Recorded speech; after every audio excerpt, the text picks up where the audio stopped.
This is Optimal Living Daily Relationships, episode 135. My Life with a Narcissist. Is Your Ex One? Part 5 by Marce with lovesagame.com. Happy Friday, everyone, and welcome to the Relationships edition of Optimal Living Daily. This is the show where I bring you all things relationships every Monday through Friday, free of charge. Justin Mullock, the creator and producer of this show, hand selects posts from some of the best relationship blogs in the world, and then I have the honor of reading them to you with permission from the authors. Today, I have the fifth and final part of the 5-part series from a guest author on lovesagame.com that captures firsthand what it's like to date a narcissist. So, if you're new here and would like to listen to the series in chronological order, make sure and check out Monday's episode first to hear part 1. That's episode 131. And then continue with episodes 132 and so on through today's episode. And while we're on the topic of a 5-part series, Dr. Neil on Optimal Health Daily is actually reading one giant article from Nerd Fitness this week too. For those of you who may not know, Optimal Health Daily is one of the other shows in our podcast network. So, if you'd like to check it out and hear even more blog posts being narrated to you for free, simply search for Optimal Health Daily from wherever you're listening to this show or come by oldpodcast.com/listen. But without further ado, let's hear the final part of this series and continue optimizing your life. My Life with a Narcissist. Is Your Ex One? Part 5 by Marce with lovesagame.com. No contact obstacles. The problems you will face. While you are going through no contact, which was and still is an extremely painful time for me, think about this for a minute or two. If you break no contact, you will be able to handle 1. No response. 2. Rejection. 3. Being ignored. 4. Being told stay out of his life. 5. Being called a stalker. 6. Him blocking you from his social media permanently. And 7. Having him mess up your mental and emotional state again. If the answer is no to any of the above, then you are not ready to break no contact and may never be. But that's okay. Trust me. The very first day of him discarding or dumping you, how did you feel that day? I know I cried, had a panic attack, perspired profusely, could hardly breathe, had this heavy yet empty feeling inside my gut, no appetite, got into bed and just did not want to see or speak to anyone or do anything for days and weeks. I say, breaking no contact with your ex-narc will take you straight back to that day. Don't purposefully go and break your heart again. Besides, what good will come of it? Will you finally get your answers? To learn more on this, read The Cruelty of the No Contact Rule. I say nothing good will come of it, and I also say that if your ex wants to contact you to reconcile, they know exactly how to get a hold of you. So despite what I have said here and what you have read elsewhere, I know you are thinking, I will give it some time and then I will break no contact because I want him back. So why do you want him back? You deserve better than what he was offering you. He is just an emotional vampire anyway.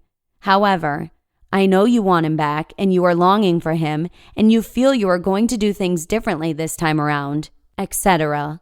All the things I thought and felt too. But when you do break no contact, and there is a great chance you will, I did. And also, if he breaks no contact, here is a tip.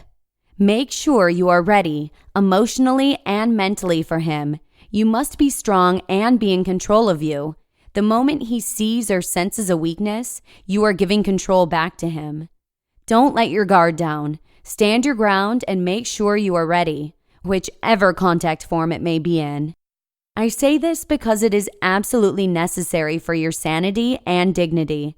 I don't want you to become a crutch until your ex-narc moves on without you again, and he will. Ask yourself if he is worth it. What are the chances he will do this again? Now, act accordingly. Either give him that second chance and be prepared to get hurt again, or don't respond at all. You returning to the fold is his triumph, not yours. Once again, you are just proving his superiority and irresistibility. He will always test your boundaries to give him the upper hand. Also, remember, no one loves competing more than men because generally they want what they can't have. So make it hard for him to get you back and keep you. People place a high value on something they have to work for. Take control and move things forward in your way, at your own pace, not his. In conclusion, I will admit I miss my ex very much and often think about him, but I am now okay with that. I am okay with that because I accept the fact that we are over and can never be a couple again. I will never stop loving him completely. He will always hold a special place in my heart. I don't know what he is doing now or what he did a month ago, and it no longer concerns me because he is no longer in my life. I often wonder what it would be like if we ever did get back together again. I think it would be like walking on eggshells. I would mistrust everything he told me. I would be coming from a place of love and would need lots of reassurance. But to him, I would be nothing more than a void to be filled until he finds another supply. And quite frankly, I don't want to live like that anymore. I know it is very, very hard, especially if you loved him with your whole being, heart and soul. But you have to push through it, and things will get better. I now take things one day at a time. I don't look too far ahead and try never to look back. You are special, and without question, can do better. I hope you found this heartfelt report about life with and without a narcissist helpful and inspiring. My deepest thanks and best wishes to Marce. If I could sum up this article in just one sentence, it would be this: if it is destroying you, then it's not love, my dear. Your friend, Eddie Corbano. You just listened to part 5 of the post titled, My Life with a Narcissist. Is Your Ex One? By Marce with lovesagame.com. A final thank you to Eddie for letting us share this post with you. I hope you enjoyed it as much as I did. And again, make sure and check out Optimal Health Daily if you'd like to hear Dr. Neil narrate an entire series from Nerd Fitness this week. To check it out along with other blog posts being narrated to you for free, simply search for Optimal Health Daily from wherever you're listening to this show or come by oldpodcast.com/listen. And that's all I've got for you today. Thank you so much for joining me here all week, and I hope to see you again on Monday, where your optimal life awaits. Hello, Life Optimizer. This is Justin Malik, creator and producer of this podcast, but also Optimal Living Daily, the show where I read to you from even more blogs covering finance, productivity, minimalism, personal development, and more from incredible bloggers like Derek Sivers, Zen Habits, Mark and Angel, The Minimalists, and all the ones you hear on this show too.